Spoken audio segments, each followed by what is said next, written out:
The SNP leader appeared on the BBC's Andrew Marr show on Sunday and admitted her party is yet to calculate the financial impact of an independent Scotland. The First Minister argued an economic assessment would need to be completed closer to the time for it to be accurate.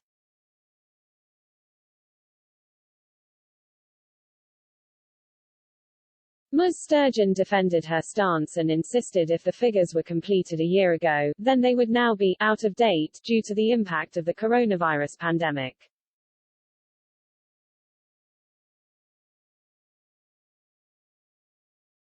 The revelation from the SNP chief leaves Scottish voters in the dark ahead of the Holyrood elections next month.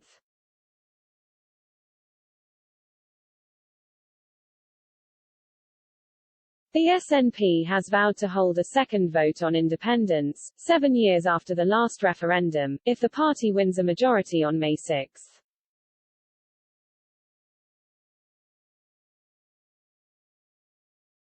A subsequent poll of more than 7,000 Express.co.uk readers has found the overwhelming majority believe Ms. Sturgeon should be forced to reveal the financial impact of independence.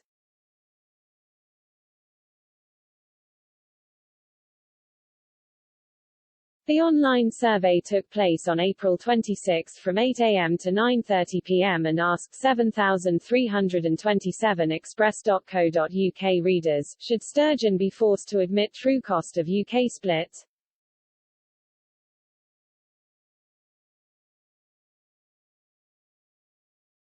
A huge 99%, 7,244, of respondents thought the SNP should have to reveal the figures and voted yes.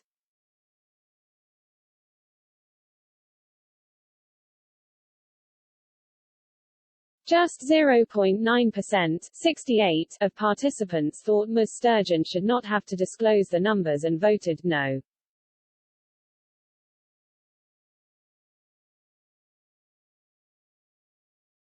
Meanwhile, the remaining 0.1%, 15, of those surveyed remained unsure and said they did not know.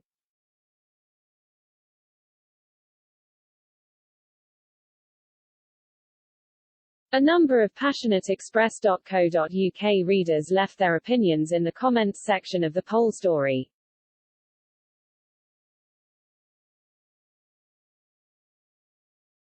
One reader wrote, "The Scottish people deserve to have this information before they vote. However, Sturgeon knows that if the truth was known she wouldn't be in the running."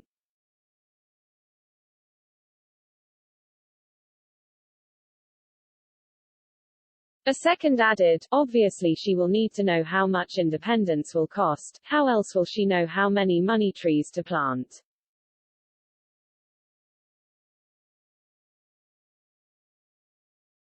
A third commented, "Of course she should explain the economic plans for an independent Scotland."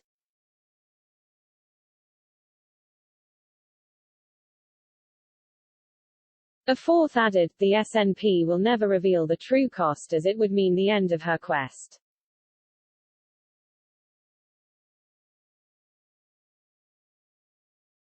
It came after BBC's Andrew Marr grilled Ms. Sturgeon on the financial impact of independence on Scots.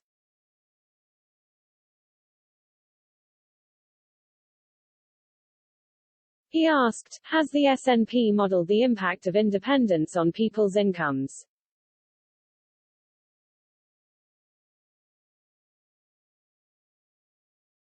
In reply, Ms. Sturgeon said, "Not yet. We will do all of that, as we did in 2014, as we get to an independence referendum. We will do that then."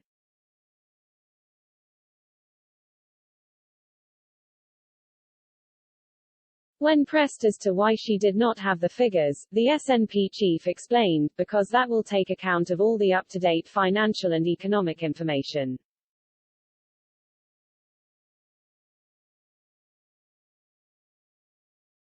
If we had done that, for example, just over a year ago before the COVID pandemic struck, then that modelling would be out of date now because the world has been turned upside down.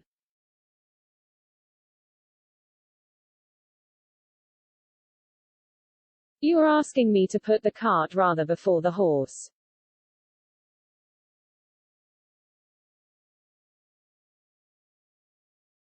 Writing in The Observer, Ms. Sturgeon stood firm on her ambitions to hold INDIAF 2 and dismantle the UK.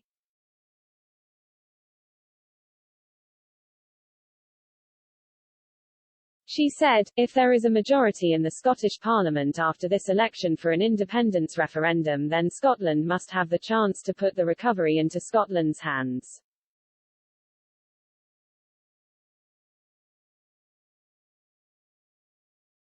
For the UK government to seek to block it would be unsustainable.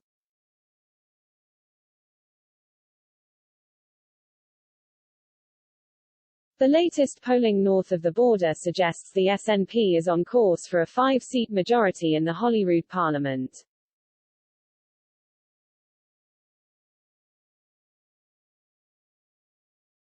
A surveyation poll of 1,037 prospective voters for the Sunday Post suggested half of Scots plan to vote SNP in their constituency vote, while 35% intend to do so on the regional list ballot paper.